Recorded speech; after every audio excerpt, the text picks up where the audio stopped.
welcome to this week's Money Week video. And this week I want to deal with a topic that a few people have asked about. It's a pretty big, meaty topic. It is, how do you value a company? Now obviously that's something that predators want to do before they take over a target, to use takeover language, and it's something that investors should have an interest in. When you're buying a share, you want to be looking at, am I getting good value for money or not? And how do I think about the value of a company? Well, to cut to the chase, how do you think about the value of any asset? Take a house, for example. Arguably, there are three ways you can decide whether or not to buy a property. You could do a sort of bottom-up estimation of what it would cost to buy the land and build the thing. That will give you a number. Okay? You could look at the price of houses nearby. They won't be identical, but that will give you some feel for the one you're looking at. Or you could say, actually, maybe a property is only worth what someone's prepared to pay to live in it. So you could sort of do a calculation of all the future rent that the asset might generate and then bring it back into today's money terms using a technique I've covered in another video called discounting. All right? So you sort of go bottom-up, bricks and mortar approach, the house next door approach, and the value from a rental perspective approach. Now those won't all necessarily give you the same number. They'll give you a range, okay? And then as the buyer, you negotiate the lowest price possible. As a seller, you obviously negotiate the highest price possible. Well, what's that got to do with today's topic? Companies can be valued using a sort of similar three-pronged approach, if you like. So in this video, all I'm going to do is outline those three approaches, and then maybe in future videos, if there's demand out there, I can take that on a stage further. So, how do you do it? All right? Well, fundamentally, it's an art rather than a science. All right? There are numbers involved, but at the end of the day, a company, like a house, is only worth what someone's prepared to pay for it, and they'll want to pay as little as possible. If you're the seller, you'll want to get as much as possible. So the idea is to establish a range. Okay, so a range to get the negotiation going in, and then obviously sellers look to achieve the top end of the range and buyers look to achieve the bottom end of the range. Now, how does it work? Well, three approaches. Remember what I said about the house just now. All right. Well, I was a little bit loose and fast with the facts, but those three approaches I described also describe the way that you can go about valuing an entire company. Okay?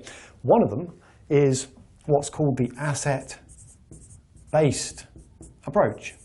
Now in this video I'm just going to introduce the language. I'm not going to go into this in any detail, but essentially you could take a company's balance sheet as a starting point. If you're not sure what on earth a balance sheet is, see my video. It's a popular one. What is a balance sheet? Okay? You could start with the company's balance sheet, look at the list of assets, make some adjustments according to, as a buyer, whether you think they're fairly safe or not, and come up with a kind of asset-based valuation. But do you just stop there? No, okay? Because chances are you're not buying the company to simply wind it up and flog off the assets. Chances are you're buying it, okay, as a predator, for example, or as an investor, you're looking at the longer term. So you're looking at what you can squeeze out of it. So another approach would be the house next door approach. Okay, this is the kind of bricks and mortar approach. The house next door is called, or well, I'll call it ratio-based. And if there's demand, we can cover these in other videos. Okay, you may have come across this one if you've done a bit of this stuff before. But ratio-based is essentially saying, well, let's take similar companies, so ones from the sector that this company operates in. Let's look at something like their PE ratio or their price to sales ratio. Again, topics I cover in other videos. What is a PE ratio? What is a price to sales ratio?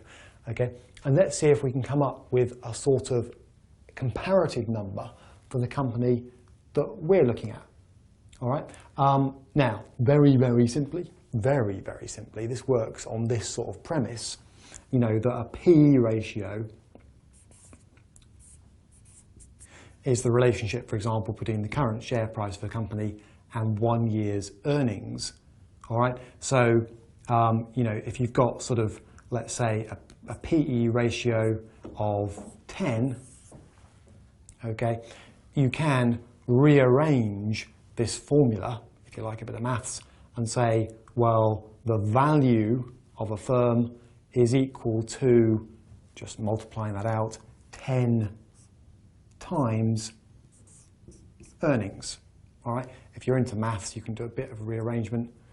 Okay. So P is equal to 10 times earnings. So what you can start to then do is say, well, you know, if I can come up with the right earnings figure, and if I think that 10 is about the right multiple to apply to the firm I'm looking at, based on other similar companies, I can start to come up with a value for P.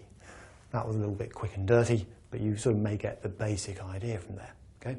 And the third and biggest and chunkiest method, okay, is what's called discounted cash flow. DCF. That's the kind of what's a property worth looking at its rental income in the future type approach. Okay, I'm not going to cover that in this video. Could do an entire video on that quite comfortably. But that's the idea that what you actually want to do is to forecast the earnings and cash flows that the company will generate looking into the future, and then bring them back to today's money using what's called a discount rate. Okay, and I do cover that in another video in outline terms. Okay, so there we have it. Just want to introduce the idea, that's all I've done here, that there are several ways you can value a company, and as a predator, obviously that's vital, okay, so you don't overpay for it. As an investor, it's quite important too. Okay, so those three methods are asset-based, bottom-up, take a balance sheet, see what the company's worth from a balance sheet point of view, make some adjustments based on what you think assets and liabilities might really be worth. The ratio-based approach that says let's look at similar companies, get a handle on a typical multiple for the sector, and then take a number for the company we're looking at and multiply to get the price. That can be done using the PE ratio, the price to sales ratio. It depends on the company, depends on the sector. And the third approach, which is a biggie, discounted cash flow. Okay, and that's used in many, many, many situations. Okay, it's unusual to just do one of these. Quite often you're trying to do 2 or 3 of them. DCF's the hardest, involves the most amount of work, projecting cash flows into the future, discounting them back to get a price or a value today. All right, and then armed with those different numbers, because these could easily throw out 3 different numbers, hopefully not totally divergent, you then begin, if you were buying a company, the negotiation on what you're actually going to pay based on the range that these 3 techniques have just generated. Hope that's been useful. See you in the next video.